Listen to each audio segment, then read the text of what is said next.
فكر معايا في اللحظه دي، انت بتتفرج على فيلم، مشهد في غرفه كات، مشهد في الشارع كات، راجل بيجري كات، وش خايف، مفيش حاجه اتقالت بس انت حسيت بالخوف. مفيش منطق يفسر ازاي صورتين منفصلتين مالهمش علاقه ببعض بتاتا قدروا يخلوك تحس بحاجه مش موجوده اصلا، وده مش سحر، هو ده المونتاج. 1895 الاخين لومير شغلوا كاميرا، صوروا ناس خارجين من مصنع، الناس اتفرجوا بعدين روحوا، مفيش قصه، مفيش احساس، مفيش سبب الناس تقعد عشانه. السينما في الوقت ده كانت مجرد نافذه للواقع، والواقع معظم الاوقات ممل.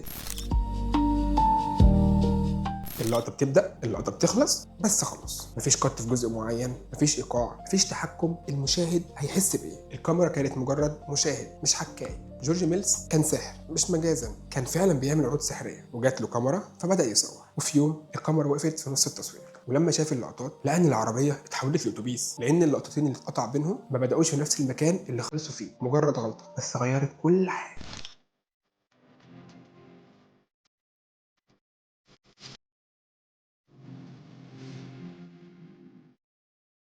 ميلز وقتها ما شافش ان دي غلطه، شاف ان دي سلاح. بعدها بدا يستخدم الخدعه دي في فيلم رحله للقمر. هتلاقي مشهد كان في باريس كات، مشهد على سطح القمر، مفيش شرح، مفيش ترانزيشن، مفيش منطق، بس المشاهد صدق، وده كان ميلاد المونتاج المبدئي.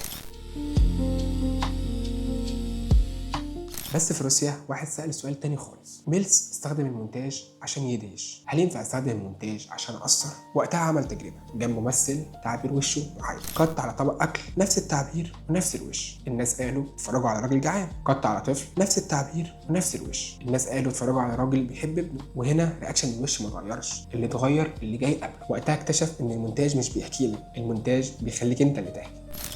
بجد وقالت الكلام ده جميل والله، بس الناس محتاجه تفهم اكتر.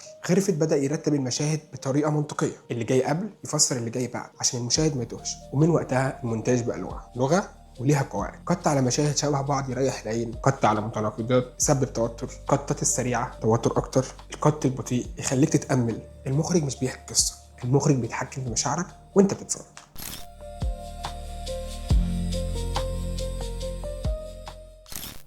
في الثمانينات بقى في شرايط قص ولزق، المونتير كان بيتعامل مع فيلم حرفيا، لو قص حته غلط الفيلم باظ نهائي. بعدين جه الجزء الرقمي، ادوبي، دافنشي، كاب كات، وهكذا.